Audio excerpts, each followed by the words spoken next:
C'est les humains qui ont gâté le monde. C'est nous qui avons gâté le monde. Dieu nous a donné la terre. Il nous a dit, aimez-vous les uns les autres. On dit, on ne s'aime pas. Il dit, pardonne à ton frère. On dit, on ne pardonne pas. Il m'a trop fait mal.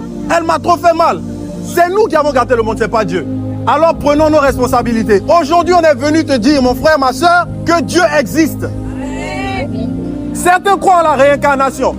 C'est vraiment dommage. Pourquoi? Parce que supposons, je sors avec un pistolet, je tue tout le monde ici, bam, et puis je me tue. J'ai endeuillé des familles, j'ai endeuillé des gens, et puis je me réincarne chez les Kardashians. C'est classe. C'est classe. Quelle injustice. C'est injuste. Il y a un jugement. Pour tous les actes qu'on va poser sur la terre, il y a un jugement. Sinon, ça serait trop facile. Tu fais du mal, tu fais du mal, tu fais du mal, et tu t'attends à quoi? Tu vas récolter. Il y a des gens qui ne pourront jamais payer pour tout le mal qu'ils ont fait sur la terre. Je prends le cas d'un homme qu'on connaît tous, qui est même censuré partout. On ne peut même pas dire son nom librement. Mais aujourd'hui, à cause de l'évangile, je me permets de dire Adolf Hitler.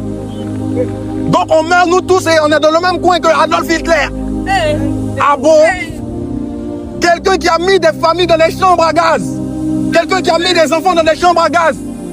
Il n'y a pas de justice. C'est fini. C'est pas fini. Il y a un jugement et je vais prophétiser. Je peux? La prophétie la plus claire et la plus sûre. Vous pouvez discuter sur l'existence de Dieu, mais ça c'est clair. On va tous mourir. Oui, je prophétise, on va mourir, frère. Il n'y a personne qui est éternel ici. Mais quand tu meurs, tu pars où?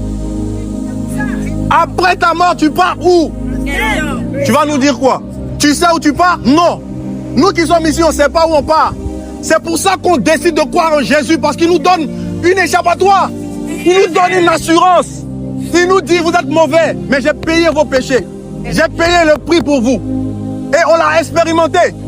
On n'est pas des zinzins. Hein. Chez nous en Côte d'Ivoire, quand vous voyez un jeune comme ça, des jeunes comme ça, on dit on est des chocos. Et on a décidé de donner nos vies à Jésus parce que c'est un fait. C'est réel. On ne va pas perdre notre temps ici pour quelque chose qui n'a pas de sens.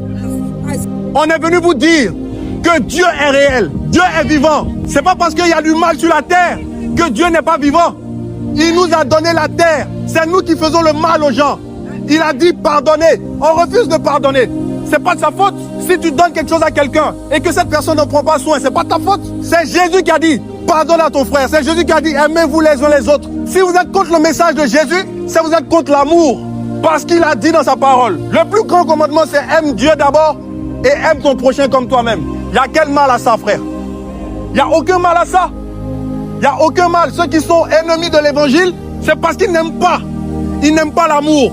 Mais qui n'aime pas l'amour et veut être heureux? L'amour, c'est chic. L'amour, c'est pas la guerre. L'amour, c'est pas tout à la base. Amen.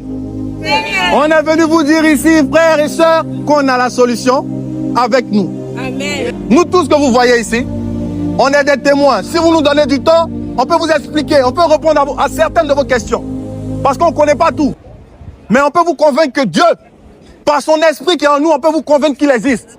On peut vous convaincre que l'enfer et le paradis, c'est des faits réels. On peut. Amen. Amen.